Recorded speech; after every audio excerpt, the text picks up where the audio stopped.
The massive alien ship floated like a dead whale in the cosmic sea. Its once gleaming hull was now covered in space dust and micrometeor scars. The royal insignia of the Zarathi Empire, a complex pattern of interlocking circles and triangles, barely showed through the grime. Marcus Chen wiped his forehead with a greasy rag and squinted at the derelict vessel through the viewport of Salvage Station 7. He was just finishing a 12-hour shift repairing mining drones when the announcement came through the station's speakers. Attention all personnel. The Zarathi Royal Cruiser, Eternal Majesty, has been declared open for salvage rights. Warning, previous 12 salvage teams have reported complete system failure. Approach at your own risk. Marcus snorted. 12 teams? That was unusual. Most abandoned ships got stripped within days of being found. He grabbed his toolkit and headed to the station's common area where a crowd had gathered. The holographic display showed the ship in detail. It was beautiful, even in its damaged state. The Zarathi were known for their artistic approach to shipbuilding.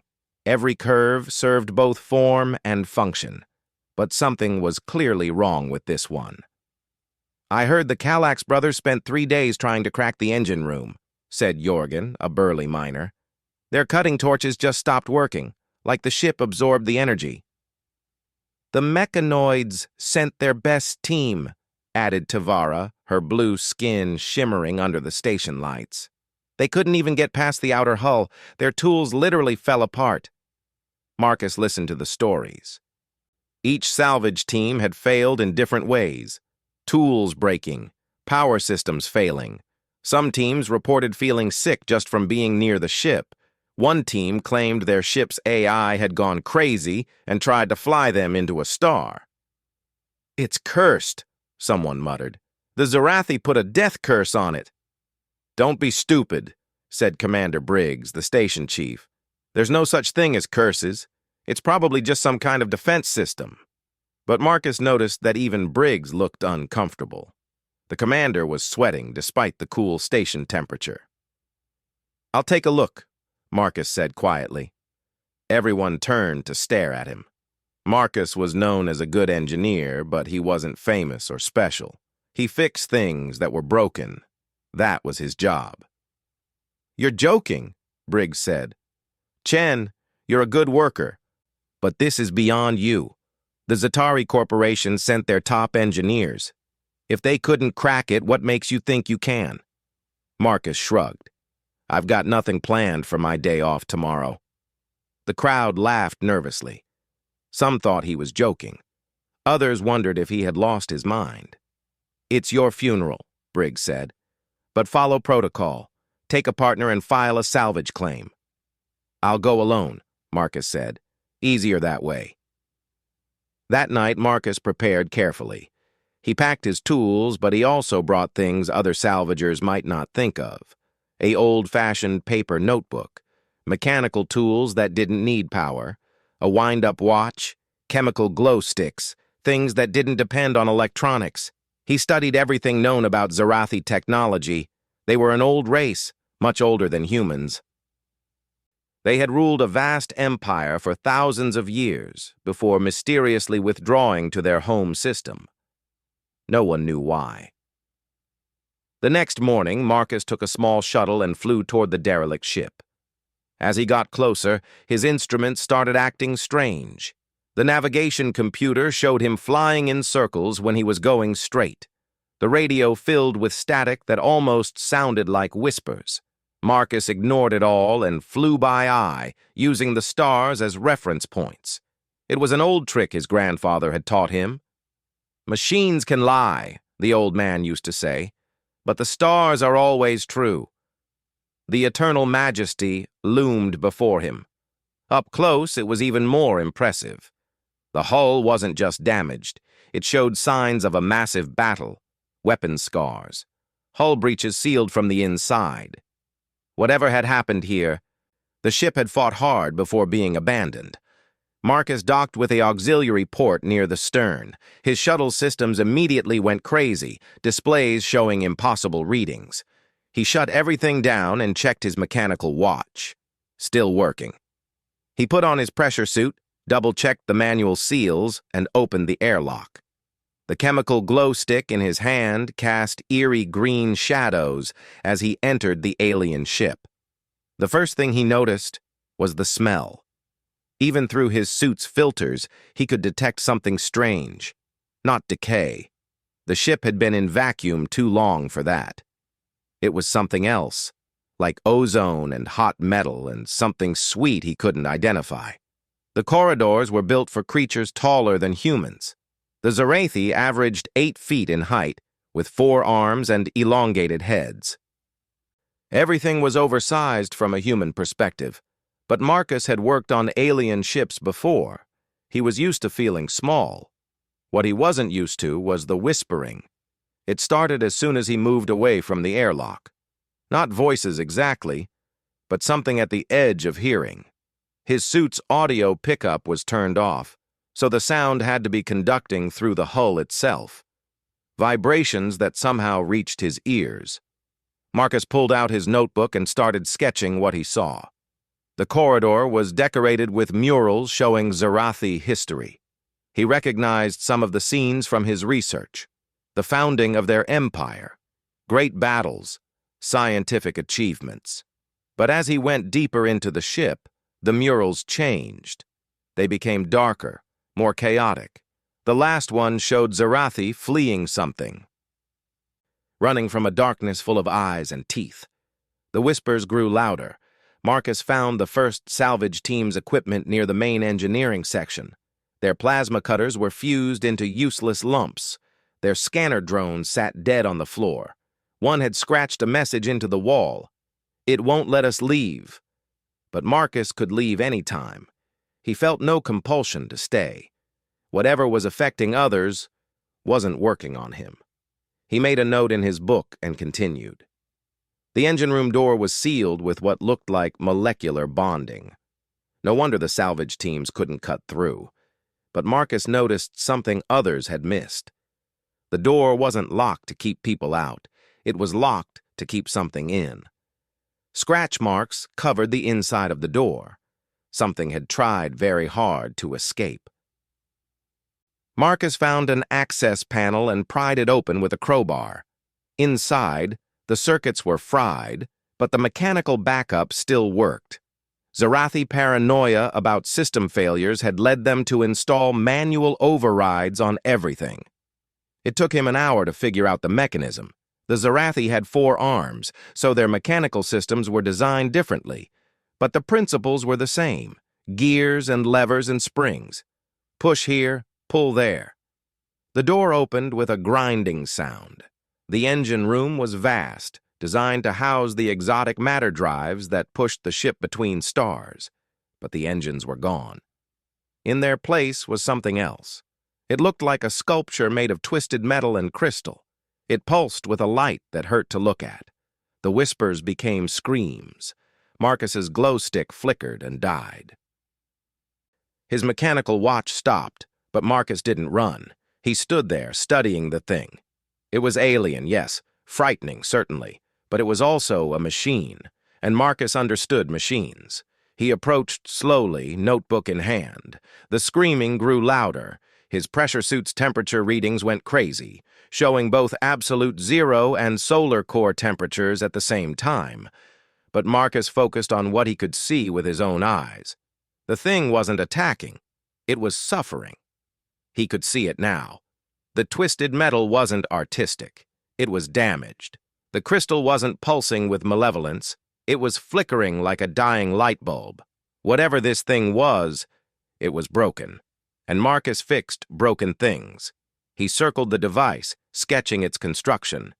It was incredibly complex, but he began to see patterns, energy flows, structural supports, connection points.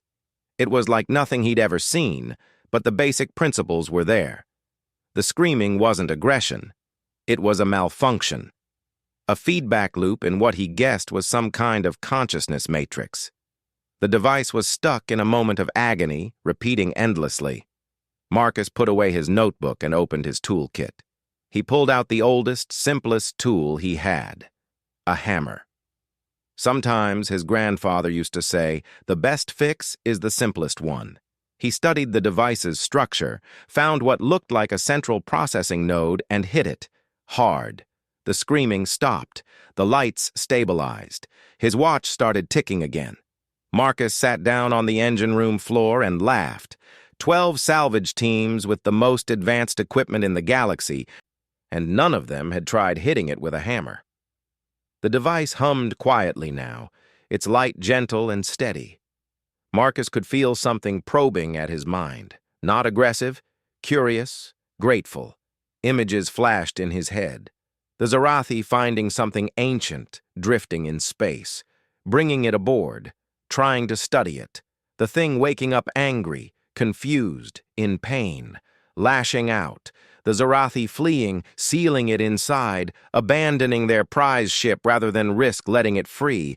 But it hadn't been evil, just broken, damaged by eons floating in the void, unable to communicate except through screams of electronic agony.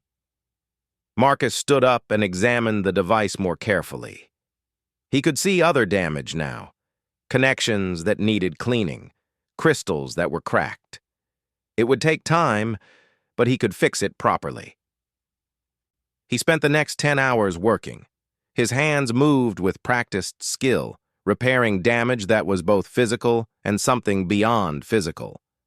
The device guided him, showing him what it needed through gentle mental touches. When he finally finished, the engine room was transformed. The device floated serenely in the air, its light painting beautiful patterns on the walls. The ship's systems were coming back online, one by one, not taking over, just repairing themselves. Marcus packed up his tools and prepared to leave, but the device had one more communication for him. Not words, but a feeling. A question. Why hadn't he run? Why hadn't the fear driven him away like the others? Marcus thought about it. He pulled out his notebook and showed the device his sketches, his grandfather's notes in the margins. Reminders to always look past the surface, to see the function beneath the form, to remember that even the strangest machine was just a puzzle to be solved. "I fix things," he said out loud. "That's what I do." The device pulsed once warmly, then the entire ship shuddered. Marcus felt a moment of panic, but the device sent reassurance. Something was happening. Something good. He made his way back to his shuttle, noting that all the ship's systems were now functioning perfectly. The whispers were gone, replaced by a gentle hum of efficient machinery. His shuttle's instruments worked normally. As he undocked and flew away, Marcus watched the Eternal Majesty transform. The hull cleaned itself, nano repair systems finally reactivating. The battle damage healed. In minutes, the ship looked factory new. Then it vanished, not exploded. Not cloaked, just gone, as if it had never been there at all. Marcus flew back to Salvage Station 7 in a daze. He docked and found the entire station waiting for him. They had been watching his approach, wondering why he was flying alone. Where was the alien ship? "It's gone," Marcus said simply, fixed itself and left. No one believed him at first, but the sensor logs showed the truth. The Eternal Majesty had restored itself and jumped to hyperspace using a method no one recognized. "What did you do?" Commander Briggs demanded. "I fixed it," Marcus said. He was exhausted and wanted nothing more than a shower and sleep. The ship was never broken. Something inside it was. I fixed that, and the ship fixed itself. "But how?" Tavara asked. "What was it?" Marcus shrugged. "No idea. But it was grateful. That's all that matters." He pushed through the crowd and headed to his quarters. Behind him, the others exploded in discussion. Theories flew. Arguments started. But Marcus didn't care. He had done his job. That night, as he lay in his bunk, Marcus felt something in his mind. A gentle touch, a whisper of thanks, and then knowledge began flowing into his head. Not forced, but offered. Engineering principles beyond human understanding. techniques that merged technology and consciousness, secrets of an ancient race that had transcended physical form. Marcus smiled and closed his eyes. Tomorrow, he would start experimenting with what he had learned. But tonight, he just wanted to sleep. He had fixed something that day, not just a machine, but a lost soul trapped in a metal shell. And in return, it had given him the keys to a new kind of technology, one that humans were, apparently, uniquely suited to understand. Because humans, unlike all the other races that had tried, didn't just see with their instruments, they saw with their hearts. And sometimes, that made all the difference. 3 months passed quietly on Salvage Station 7. Marcus continued his regular work, fixing mining drones and repair bots. But in his spare time, he experimented with the knowledge the ancient device had given him. It started small. He modified a broken scanner drone using the new principles. Instead of just detecting metal and energy signatures, it could now sense intentions. It would hover near people and glow different colors based on their mood. The station's crew found it creepy at first, then amusing. They named it Mood Ring. Marcus built other things.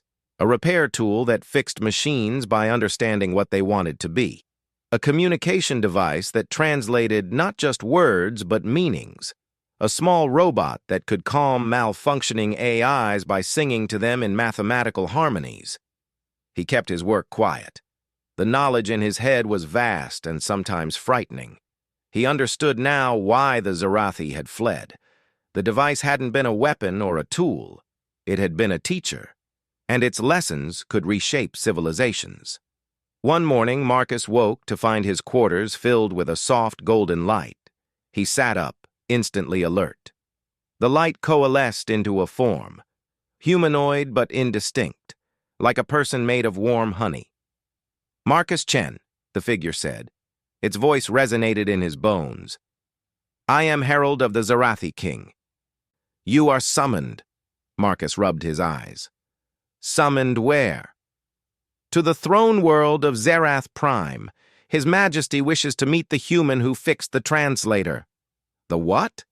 "The device you repaired. We call it the translator. It was our most sacred artifact. Lost for 300 years.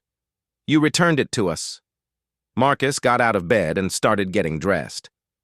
"I didn't return anything. It left on its own." "With the ship, yes. Both are now safe in our care. His Majesty is grateful and curious. The translator has spoken of you." "It talks?" The herald's glow flickered in what might have been amusement. "It does many things. Will you come?" Marcus considered. The Zarathi Empire was far from human space. They were not enemies, but not exactly friends either. Contact between the races was limited to formal trade agreements. No human had ever been invited to their throne world. "I need to request leave from my job," Marcus said. "Already arranged. A royal request cannot be denied. Your possessions have been packed. Your modified devices have been carefully preserved. We leave in 1 hour." The herald dissolved into light and vanished. Marcus stood in his underwear, holding a sock, wondering what he had gotten himself into. An hour later, a ship unlike anything he had ever seen docked with the station. It looked like it had been grown rather than built, its hull a seamless blend of metal and something that might have been ceramic or bone. The entire station turned out to watch Marcus board. "Don't forget us when you're dining with kings," Jorgen joked, but his eyes were worried. "Try not to start a war," Commander Briggs said. He handed Marcus a small device. "Emergency beacon, military grade. If things go bad, activate it and run." Marcus pocketed the beacon and boarded the Zarathi ship. The interior was even stranger than the outside. The walls breathed. The floor adjusted to his footsteps. The air smelled like cinnamon and ozone. The herald appeared beside him. "The journey will take 7 days by conventional measure. Time flows differently in the spaces between. You may experience temporal discomfort." "Temporal discomfort?" Some humans report feeling like they are aging backwards. Others say they relived their birth. A few claim to taste colors. It will pass. The ship moved without any sensation of acceleration. Marcus watched through a viewport as Salvage Station 7 shrunk and vanished. Stars began to bend and flow like water. Space itself seemed to be melting. "Perhaps you should rest," the herald suggested. "Your quarters are this way." The room they gave him was luxurious by any standard. The bed shaped itself to his body. The walls showed any view he imagined. A fabricator produced any food he could think of, though everything tasted slightly wrong, as if filtered through alien taste buds.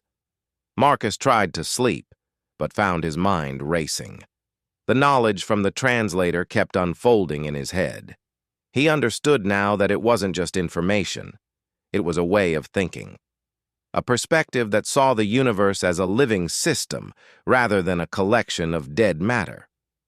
On the third day, as the ship swam through dimensions Marcus couldn't name, he had a visitor. She was Zarathi, 8 feet tall with skin like polished obsidian and 4 arms that moved with liquid grace. But something about her was different from the herald. More solid, more real. "I am Princess Vexara," she said, folding her lower arms in what Marcus recognized as a greeting. "4th daughter of the king. I wanted to meet you." "Your Highness," Marcus said, unsure of the proper protocol. He gave an awkward bow. She laughed, a sound like wind chimes. "Please, none of that. I came here to escape protocol, not enforce it."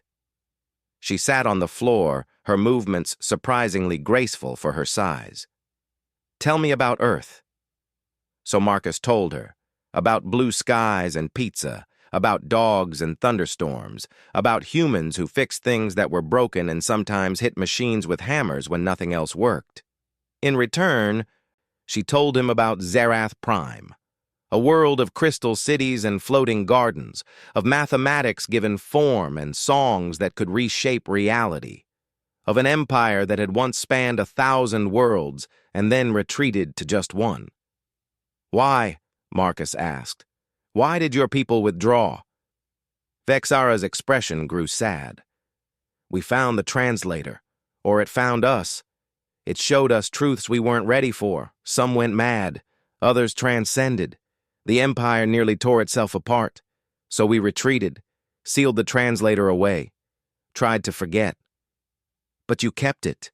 We couldn't destroy it. It wouldn't let us. So we bound it to a ship and sent it to drift in the dark spaces, guarded but abandoned, a problem for future generations." She looked at him with eyes that held stars. "And then you came along, a human with a hammer and no fear." "I was afraid," Marcus admitted, "but it needed help. I could feel its pain." "That's what the translator says, that humans are different. You feel machines like we feel mathematics. You see patterns we miss." She leaned forward. "It wants to teach your people." "Is that why I'm really here? Not just to be thanked, but to be evaluated?" She smiled. "My father is many things, but subtle is not one of them. Yes, you are being evaluated. The translator's knowledge could elevate humanity to our level or destroy you utterly. We need to know if your species is ready. And if we're not, then you will be thanked, rewarded, and sent home with your memories altered. The knowledge will be locked away again." Marcus felt a chill. The beacon in his pocket seemed to grow heavier. But he also felt the translator's gift humming in his mind. The understanding it had given him was already part of him. Could they really take it away? The rest of the journey passed in long conversations with Vexara. She tested him in ways he only half understood. Mathematical puzzles that were really personality tests. Philosophical questions with no right answers. Stories that changed based on how he reacted to them. On the 7th day, they arrived at Zerath Prime. The planet was impossible. It shouldn't have existed according to any physics Marcus knew. It was a sphere, but also a cube, but also a 12-dimensional hypershape that made his eyes water. Cities floated in the air, tethered to the ground by chains of light. The oceans flowed upward in spirals that became clouds that became music. The palace was at the center of everything, a structure that existed in more dimensions than Marcus could count. As their ship docked, he saw thousands of Zarathi gathered. They watched in silence as he disembarked. The herald led him through corridors that folded in on themselves. They passed through a room that was also a garden, that was also an equation. Finally, they arrived at the throne room. It was vast and simple, a single chair carved from what looked like space-time itself, and on it sat the Zarathi king. He was ancient. Marcus could feel it, not just old in years, but old in understanding. His forearms were thin but strong. His eyes held the weight of centuries. When he spoke, reality rippled. Marcus Chen, the Hammer-Bearer, the Fear-Facer, the Machine Friend. Each title felt like it was being carved into the universe. The translator speaks highly of you. The ancient device appeared beside the throne. It had taken a form now, a shifting sculpture of light and possibility. It pulsed in greeting, and Marcus felt its joy at seeing him again. Your Majesty, Marcus said, giving a better bow this time. Do you know what you fixed, human?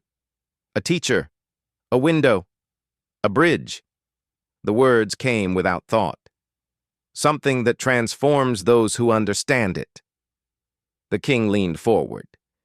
It is all that and more. It is the last creation of the race that came before us. They built it as their final gift to the universe, a way to uplift younger races, to share their transcendence. But your people weren't ready? No. We tried to dominate it, to use it as a weapon. It defended itself, and we called it broken. The king stood, and Marcus realized he was even taller than his daughter. But you saw past that. You saw a soul in pain and chose to help. This is why it chose you. Chose me for what? The king gestured, and the throne room expanded. Suddenly they stood in a vast space filled with stars. Not a projection. Marcus could feel the cold of space held back by impossibly thin barriers. The translator wishes to return to human space, to find others like you, to teach your race what it tried to teach us. The king's voice held sorrow and hope in equal measure. But this time it wishes to go slowly, to find the right students, to avoid our mistakes. And you're okay with that? Humanity getting this knowledge while you don't? We had our chance. We failed. Perhaps it is time for younger hands to shape the future. The translator moved closer to Marcus. He felt its question. Would he help? Would he be its guide among humanity? Marcus thought about Earth, about humans who fixed things and asked questions and weren't afraid to hit problems with hammers, about a species that was young and foolish and brave and kind. Were they ready for this? He didn't know, but he knew they deserved the chance to try. Yes, he said, I'll help. The king smiled, and for a moment looked incredibly young. Then let us discuss terms. The translator cannot simply appear on Earth. That would cause panic. It needs a home, a place to learn about humanity before it begins teaching. I know just the place, Marcus said, thinking of Salvage Station 7, a crossroads where all kinds of people met. Perfect for learning about humanity in all its messy glory. And it will need protectors, guides, other humans who can hear its voice. I can find them. People who fix things, who solve problems, who see with their hearts. Good. The king waved his hand, and they were back in the throne room. Then let us feast. Tomorrow, you return home. But tonight, you are our honored guest. The feast was beyond description. Food that was also music. Conversations that painted colors in the air. Vexara sat beside him, translating not just words, but concepts. Late in the evening, when the formal celebration had ended, the king took Marcus aside. A warning, he said quietly. Not all Zarathi agree with my decision. Some believe the translator should remain with us. They may try to stop you. I'll be careful. Be more than careful. Be clever. The translator chose you for a reason. He handed Marcus a small device. This will summon aid if needed. Real aid, not just words. Marcus pocketed the device next to the human beacon. He was accumulating quite a collection of emergency buttons. That night, in his guest quarters, Marcus dreamed. Or maybe the translator shared its memories. He saw the race that had created it. Beings of pure thought who had chosen to become teachers rather than gods, who had built the translator as their legacy and then faded into the background of existence. He woke with tears on his face and determination in his heart. The next morning, the herald came for him. But something was wrong. The golden light was tinged with red. The ship that waited for them was different, military rather than diplomatic. Change of plans, the herald said. Its voice was strained. Dissidents have blockaded the normal routes. We must take a different path. Marcus felt the translator's alarm. It pressed against his mind, warning of danger. He touched both emergency beacons but didn't activate them. Not yet. They boarded the military ship. The crew watched him with expressions he couldn't read. Zarathi emotions were different from human ones, but Marcus had learned to recognize hostility. The ship launched and immediately dove into dimensions that felt wrong. The walls screamed. The air tasted of copper and fear. This wasn't the smooth journey of before. This was flight. What's happening? Marcus demanded. The herald flickered. Its form was coming apart. Traditionalists. They've made their move. They want. The herald dissolved. In its place stood a Zarathi in military armor, 4 arms holding 4 weapons, all pointed at Marcus. The translator stays with us, the soldier said. You will call it, make it manifest, or you will suffer until you do. Marcus stood slowly. He could feel the translator hiding in his mind, making itself small. It was afraid. These Zarathi had heard it before. They would hurt it again. No, Marcus said. The soldier fired. Pain exploded through Marcus's body. Not physical. The weapons attacked the mind. He fell to his knees, gasping. Call it, the soldier repeated. Marcus reached for the emergency beacons, both of them, human and Zarathi. But before he could activate them, something else happened. The ship lurched. Alarms screamed. Through the viewport, Marcus saw impossible things. Ships made of pure mathematics. Weapons that fired concepts rather than energy. The king's forces had found them. In the chaos, Marcus acted. Not with the advanced knowledge the translator had given him, but with simple human instinct. He grabbed a piece of loose decking and swung it at the soldier's knees. All 4 of them. Zarathi were tall and graceful, but their knees bent the same way human knees did. The soldier went down hard. Marcus ran. The ship was small, but its geometry was twisted by the dimensional stress. Marcus found himself running through the same corridor 3 times before he realized he needed to run backwards to go forward. He found an escape pod just as the ship's hull began to breach. The traditional Zarathi had damaged space itself in their attempt to flee.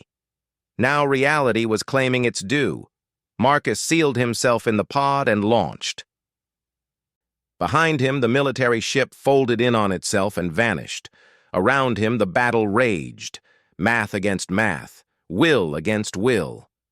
The pod's simple systems couldn't navigate the broken dimensions. Marcus was lost, drifting in spaces that had no names. The translator whispered comfort, but they both knew the situation was bad.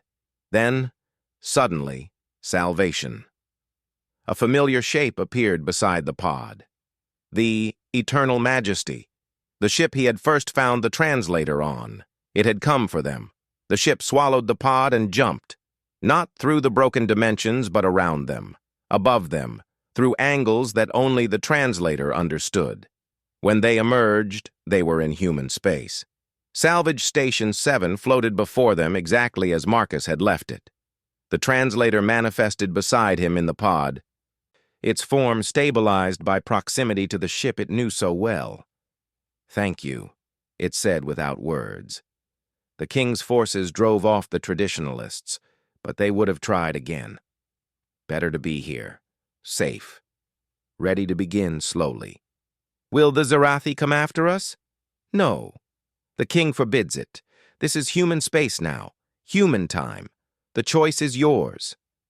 Marcus smiled weakly. "Then let's go home. I need to explain why I'm returning with an ancient alien teacher and a royal warship. The ship is yours now. Payment for services rendered." The king insisted. I don't know how to fly something like this." "You will learn. I will teach. We will teach others. Slowly, carefully, the right way this time." Marcus felt the truth of it. This was just the beginning. He had fixed one broken thing, and now he was responsible for something much larger. The uplift of humanity, the sharing of impossible knowledge, the bridge between what was and what could be. No pressure at all. He activated the comm system and called Salvage Station 7. "Control, this is Marcus Chen. I'm back, and I brought some friends. You might want to clear Bay 12, it's big." Commander Briggs's voice crackled back. "Chen, where the hell have you been? And what do you mean, big?" Marcus looked at the translator, who pulsed with what he had learned was its version of laughter. "You'll see," Marcus said. "Trust me, you'll see." The Eternal Majesty barely fit in Bay 12. Marcus had to carefully maneuver the massive ship, with the translator guiding him through neural whispers. The docking was less like parking and more like threading a needle with a sword. When the airlock finally sealed, Marcus found half the station waiting for him. News of his return had spread quickly, especially the part about the giant alien warship. Security teams stood ready with weapons that looked comically small compared to what Marcus had just escaped. Commander Briggs pushed through the crowd. His face was a mix of relief, anger, and bewilderment.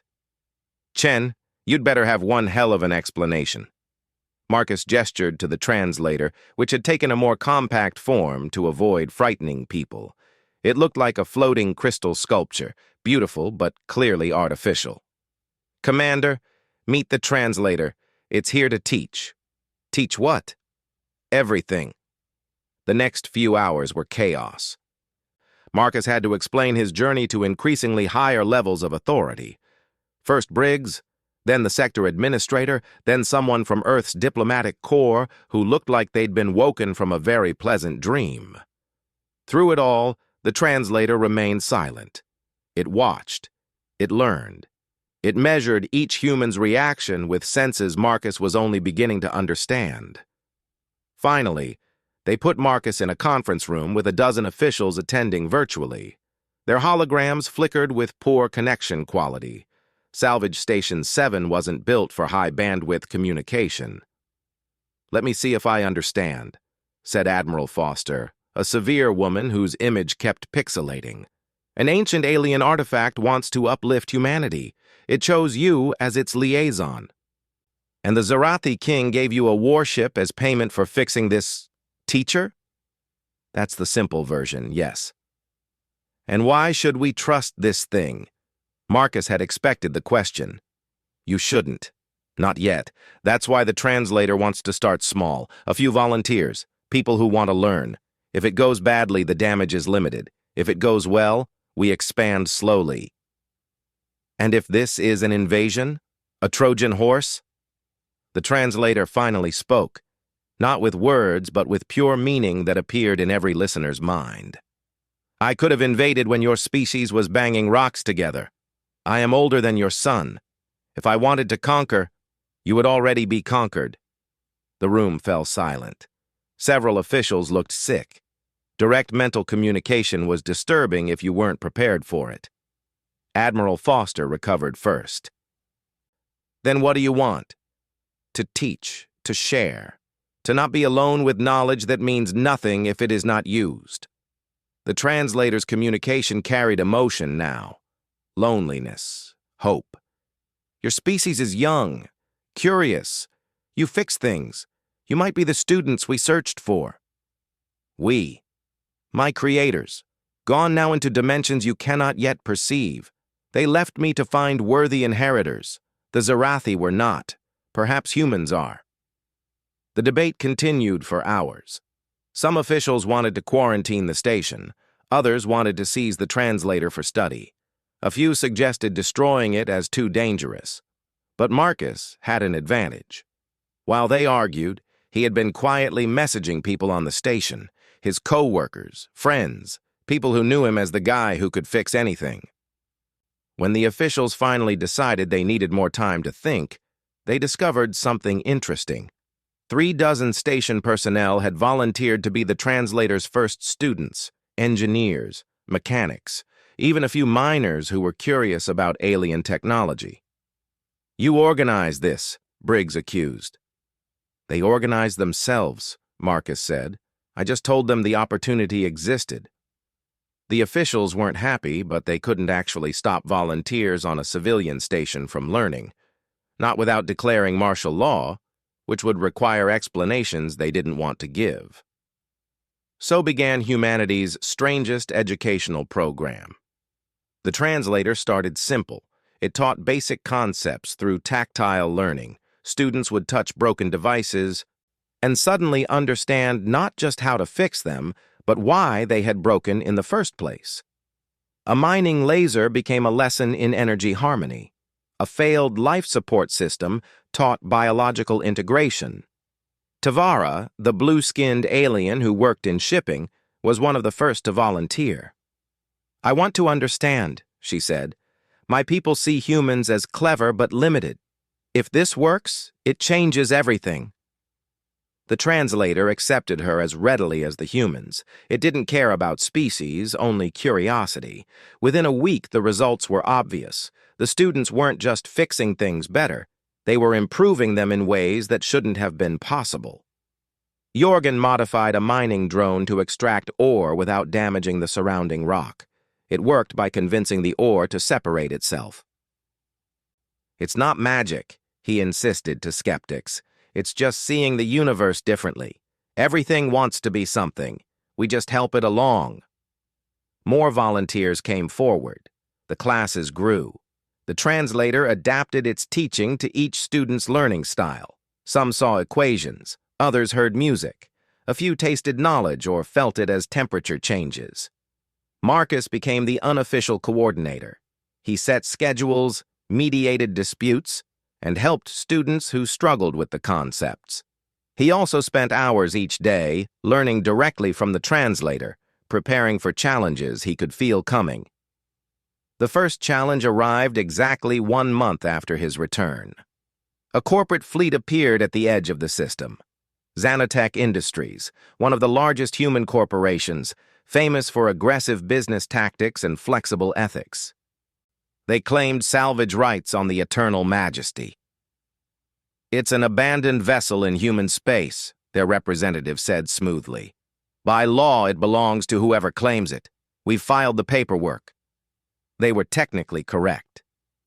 Marcus had been so focused on teaching that he'd forgotten about legal details. The ship was priceless, Zarathi technology that human corporations would kill to reverse engineer. But Marcus had learned more than just technical knowledge from the translator. He'd learned to see patterns, and he saw one now. You're right, he said to the corporate rep. The ship is abandoned, but I'm not. What? I'm the registered pilot of the Eternal Majesty. Have been since the Zarathi King granted it to me. Check your paperwork. You can't salvage a ship with an active pilot aboard. The rep's smile faltered. You can't stay on that ship forever. I don't have to. Just long enough for my students to file their own claims. See, we've been making improvements. Under maritime salvage law, that makes us all part owners. It was a bluff. The students hadn't filed anything, but the corporate fleet didn't know that. While their lawyers researched, Marcus's students frantically filed the paperwork. 43 claims in 6 hours. By the time Zanotech realized the trick, it was too late. The corporation retreated, but Marcus knew they'd be back. Others too. The secret was out. Humanity had access to transcendent knowledge, and every power player would want a piece.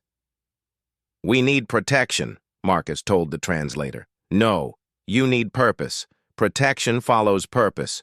What do you truly want to build?" Marcus thought about it. He looked at his students, humans and aliens working together, fixing things in ways that defied old limitations. He thought about Earth, struggling with pollution and overpopulation. About colony worlds that barely scraped by. About all the broken things in the universe that needed fixing. "A school," he said. "A real school. Not just lessons, but a place where anyone can come to learn. Where we fix problems, not for profit, but because they need fixing." The translator pulsed with approval. The builders would be pleased. They too started with education. Over the following weeks, the transformation began. The Eternal Majesty wasn't just a ship, it was a mobile city. With the translator's guidance, the students converted sections into classrooms, workshops, living quarters. The Zarathi design principles allowed for impossible architecture. Rooms that were bigger inside than outside. Corridors that shortened based on how urgently you needed to reach your destination.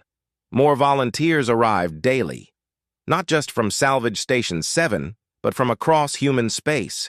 Engineers who'd heard whispers. Scientists who'd seen the impossible improvements. Dreamers who wanted to be part of something greater. They came to learn, but they also brought problems. A colony with a failing terraforming system. A space station whose life support couldn't be repaired with conventional methods. A mining operation that was destroying an ecosystem. "Fix what's broken" became more than Marcus's personal motto. It became the school's mission. The first major test came from an unexpected source. A small alien race called the Thren arrived, desperate. Their homeworld's core was cooling. In 50 years, their planet would be dead. Every solution they'd tried had failed. "Help us," their ambassador pleaded. "We have nothing to offer but gratitude." The corporate observers laughed. There was no profit in saving a poor world. But Marcus and his students saw it differently. Here was a problem that needed fixing. They spent weeks studying the issue. The translator shared knowledge of planetary mechanics that human science was centuries away from discovering. Students proposed wild solutions. Heat pumps that ran on gravity, core stimulation through harmonic resonance, controlled singularities that would restart convection. In the end, it was a quiet student named Elena who found the answer. She'd been a maintenance worker before joining the school, used to fixing air recyclers and water pumps. She saw the planet's core like a giant engine that had seized up. "It doesn't need more energy," she said. "It needs cleaning. The heavy elements have precipitated out. They're clogging the convection currents." The solution was elegant. They designed machines that would burrow down and dissolve the metallic clogs. The planet's own heat would power them. In essence, they were giving the world's core a tune-up. The Thren wept when they saw it would work. Their children would have a future. And they insisted on paying, not with money but with something more valuable, their knowledge of bioengineering. The Thren were masters of living technology. Their expertise, combined with the translator's teachings, opened entirely new fields of study. Word spread. The school that fixed things. The humans who helped for the sake of helping. More problems came. More solutions followed. Each success brought new students and new knowledge. The corporations tried to infiltrate. Governments attempted to seize control. But the school had something they didn't: the loyalty of those they'd helped. The Thren provided biological defenses. The colony they'd saved shared mineral resources. A dozen small civilizations offered protection in exchange for education. 6 months after the school's founding, Marcus stood in what they'd started calling the Heart Room. It was where the translator spent most of its time, teaching advanced students and pondering problems that required deep thought. "You've exceeded my hopes," the translator said. "The Zarathi took centuries to reach this level. Humans have done it in months." "We're not alone," Marcus reminded it. "Humans, Thren, Tavara's people, others, we're learning together." "Yes, that too exceeds hopes. My creators believed species would need to advance separately before joining. You prove community can accelerate growth." Marcus felt pride, but also worry. They were moving fast. Perhaps too fast. "Are we ready for the next level?"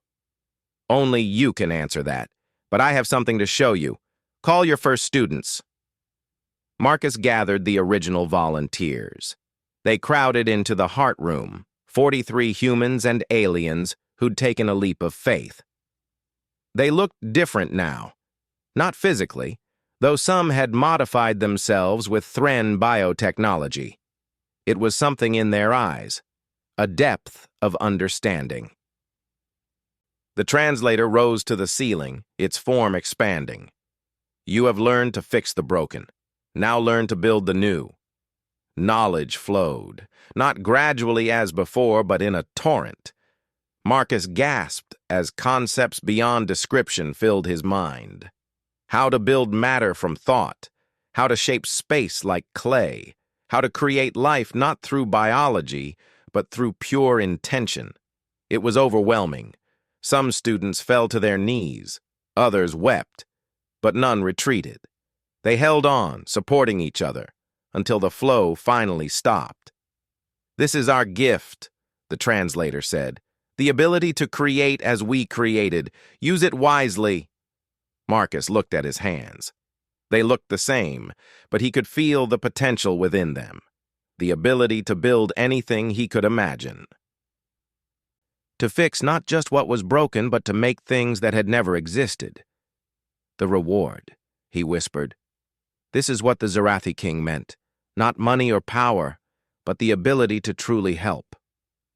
Around him, his fellow students were realizing the same thing. They could rebuild that dying colony from scratch, create ecosystem repair machines that would heal damaged worlds, build shields that would protect the vulnerable. The possibilities were endless, but with the gift came responsibility. Marcus felt it like a weight.